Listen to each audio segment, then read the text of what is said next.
Greeting to all students. Here in this video lecture, we will study about the steering system या steering प्रणाली.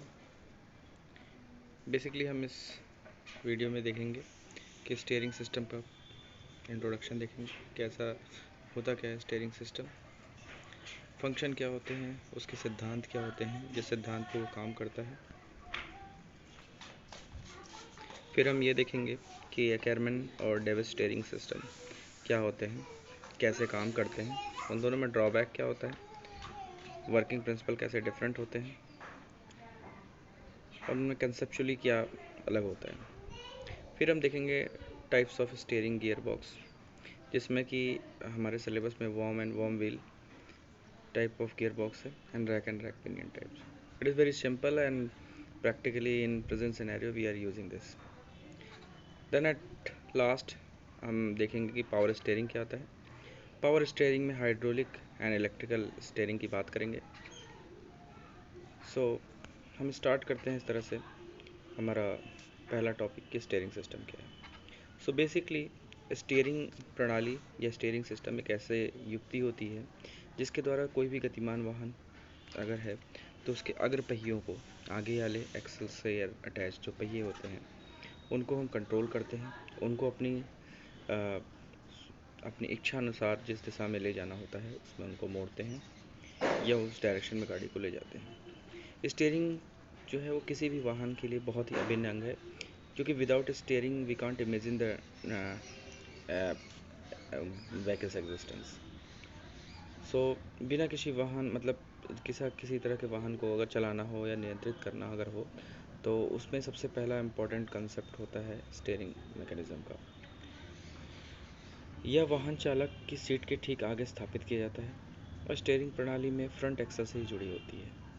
सामान्य तौर पर सभी जितनी भी गाड़ियाँ होती हैं उसमें एक ही जैसे स्टीयरिंग सिस्टम का प्रयोग किया जाता है, परंतु आवश्यकता अनुसार as per the load, as per the tracking conditions, as per the situation, as per the types of vehicle we use different types of steering system.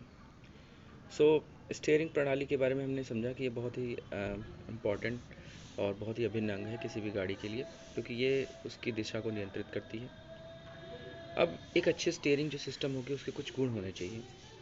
वो गुण किस तरह से हो सकते हैं? वो गुण इस तरह से हो सकते हैं कि ऑपरेटर को सरल रखना चाहिए, आवश्यकता अनुसार स्वयं एडजस्टिंग हो जाने वाला चाहिए. जैसे आप नॉर्मली गाड़ी चला रहे हैं, गाड़ी को आप राइट या लेफ्ट टर्न करिए, ऑटोमेटिक स्टीयरिंग जो है सेंट्रलाइज मैकेनिज्म के थ्रू सेंटर लाइन पर आ जाती है.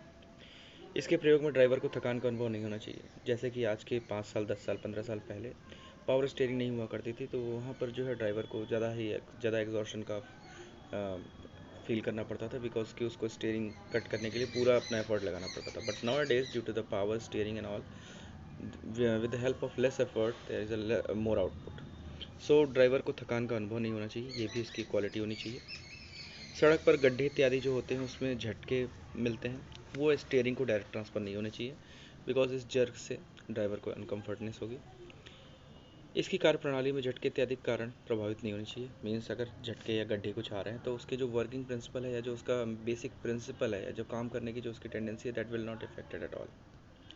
स्टीयरिंग प्रणाली ऐसी होनी चाहिए कि उसमें गति की दिशा को स्थायित्व प्रदान कर सके. Means we can say that कि हम उसके अगर हमने गाड़ी का स्थायित्व का सीधा सा कहने का मतलब ये है कि गाड़ी जिस कांस्टेंट फ्लो में चल रही है वो आपके whole through the driving disturb ना हो because of the steering. So ये एक अच्छे स्टीयरिंग सिस्टम की क्वालिटीज़ हैं. इसके बाद हम नेक्स्ट देखेंगे कि स्टीयरिंग काम कैसे करता है. तो स्टीयरिंग काम कैसे करता है इसको देखने के लिए तो स्टीयरिंग प्रिंसिपल काम करने का बेसिक सिद्धांत ये है कि जो हमारा रोटेटरी मोशन है, जो स्टीयरिंग व्हील से या स्टीयरिंग पहिए से जो हम मोशन देते हैं वो रोटेटरी मोशन होता है. उसको हमें एंगुलर मोशन में कन्वर्ट करना होता है टायर्स के. तो मेन हमारा जो प्रिंसिपल है for the principle of steering is that कि स्टीयरिंग प्रणाली को के जो रोटेटरी मोशन होता है उसको हम एंगुलर मोशन में परिवर्तित करते हैं. इसमें स्टीयरिंग पहिए की जो घूर्णन गति होती है, जिसे हम रोटेटरी मोशन बोलते हैं, को विभिन्न माध्यमों से होते हुए वाहन के पहियों की कोणीय गति में परिवर्तित किया जाता है. क्योंकि जो हम रोटेशन देते हैं वो शाफ्ट रोटेट करती है, फिर शाफ्ट आगे जा कर के रैक एंड पिनियन अरेंजमेंट से अरेंज होती है. उसके बाद आपके पास आर्मपेट होते हैं, और उसके बाद आपके स्टब्स लगे होते हैं और इनकी हेल्प से टाई रॉड्स होती हैं, तो वो इनको फोर्स करके इस पर्टिकुलर एंगल में रोटेट कराती हैं। सो इस तरह से जो हमारा ये है प्रिंसिपल है इसका स्टीयरिंग का, ये इस तरह से कंक्लूड होता है। स्टीयरिंग प्रणाली को इस प्रकार से तैयार किया जाता है कि जब वाहन किसी मार्ग या कर्व पाथ पर चलता है, जैसे कि हम इस डायग्राम में देखते हैं। इस डायग्राम में जैसे ये हमारे फॉर एग्जांपल ये आउटर व्हील है, ये इनर व्हील है, ये रियर का आउटर व्हील है, ये रियर का इनर व्हील है। इस पर्टिकुलर आई सेंटर से, इंस्टेंटेनियस सेंटर से अगर हम ऑब्जर्व करें, तो जब जब गाड़ी किसी एंगल पे घूमेगी तो इसका आउटर व्हील जो है ये as compared to inner wheel के ज़्यादा रोटेट होना है और इनर व्हील को कम रोटेट होना है।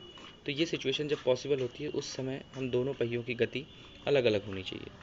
परंतु जो हमारा एक्करमैन से पहले स्टीयरिंग मैकेनिज़्म यूज़ होता था 4 बार, उसमें क्या होता था कि दोनों पहिए बराबर एंगल में इंक्लाइन करते थे, घूमते थे और बराबर स्पीड से रोटेट करते थे, जिसकी वजह से गाड़ी स्किड करती थी। सो इसी को दूर करने के लिए 4 बार स्टीयरिंग मैकेनिज़्म को दूर थोड़ा अपडेट करते हुए हमने एक्करमैन स्टीयरिंग मैकेनिज़्म का यूज़ किया।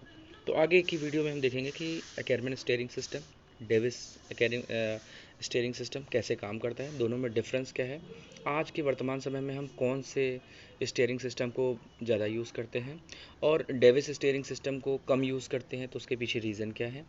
इसके साथ ही साथ हम एक्करमैन और डेविस स्टीयरिंग सिस्टम के लिए हम फार्मूला देखेंगे कि cot beta minus cot alpha में क्या रिलेशन होता है, जो ये डिफाइन करता है कि दिस इज़ स्टीयरिंग एक्करमैन और ये this is Davis steering system.